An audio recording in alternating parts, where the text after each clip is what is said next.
కృషి చేస్తున్నారు. అదేవిధంగా అనేక సంరక్షణలు తీసుకోవడంలో కూడా మీరు దానికి సంబంధించిన యువకులు కావచ్చు, యువతలు కావచ్చు మీరు తెలియజేసే విధానాన్ని కూడా మీకు అందరికీ మరొకమారు శిరస్సు నుంచి నమస్కరిస్తూ నాకు అవకాశం పెద్దలకి ధన్యవాదాలు. ఎంత ఆవేదన ఉంది, సమాజం ఎందుకు ఇలా అవుతోంది మొత్తం కూడా మన డిఎంహెచ్ఓ మేడం గారే చెప్పేశారు. నేనేమేమి చెప్పాలనుకున్నాను అన్నీ ఆమె చెప్పేశారు.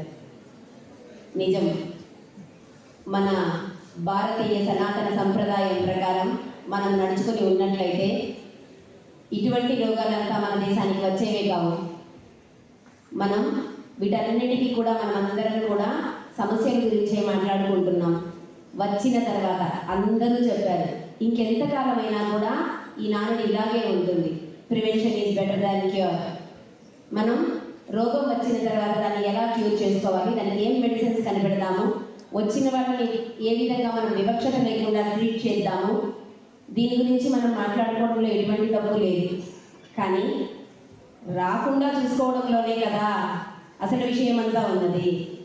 రాకుండా చూసుకోవడంలో ఎలా మన సంప్రదాయాలు, భారతీయత, సంస్కృతులు ఉపయోగపడతాయి మనం ప్రపంచంలోని ఇతర దేశాలతో పోల్చి ఆలోచించుకున్నట్లయితే, చూసుకున్నట్లయితే మేడం చెప్పినట్లుగా మొత్తం ప్రపంచం అంతా మన దేశం వైపే చూస్తోంది.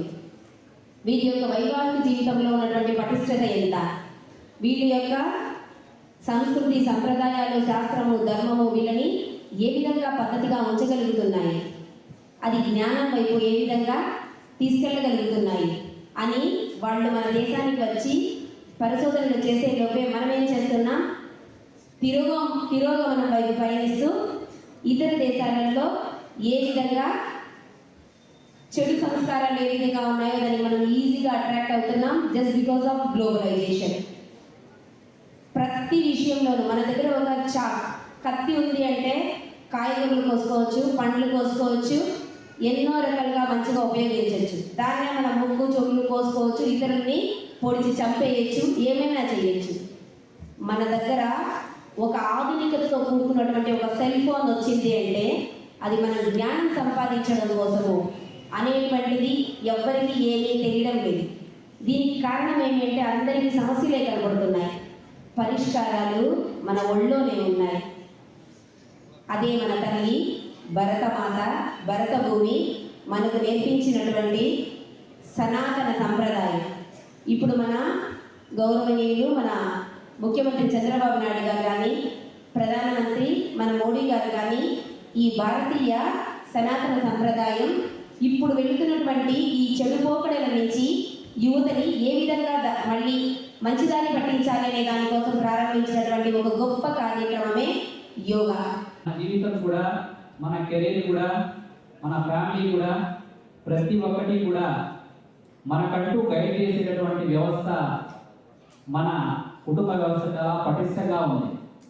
అది తల్లిదండ్రులు కావచ్చు, పేరెంట్స్ కావచ్చు, అదేవిధంగా టీచర్స్ కావచ్చు, ఎల్డర్స్ కావచ్చు, వీళ్ళందరూ కూడా మన యొక్క శ్రేయస్సు కోరుతూ, మన అభ్యున్నతి కోరుతూ, మనం మన జీవితంలో, మన కెరీర్లో మంచి ఉన్నత స్థానాలు ఉండాలని మనం ఎప్పుడు కూడా నిరంతరం ఈరోజు ఆ పోలీసు వాళ్ళు ఎలా గైడ్ చేస్తూ వచ్చారో ఆ విధంగా మనల్ని వీళ్ళందరూ కూడా గైడ్ చేస్తూ ఉంటారు. కాకపోతే మధ్యలో మనమే కొంత డీవియేషన్స్, కొంత మధ్యలో డీవియేట్ అయిపోతూ ఉంటారు.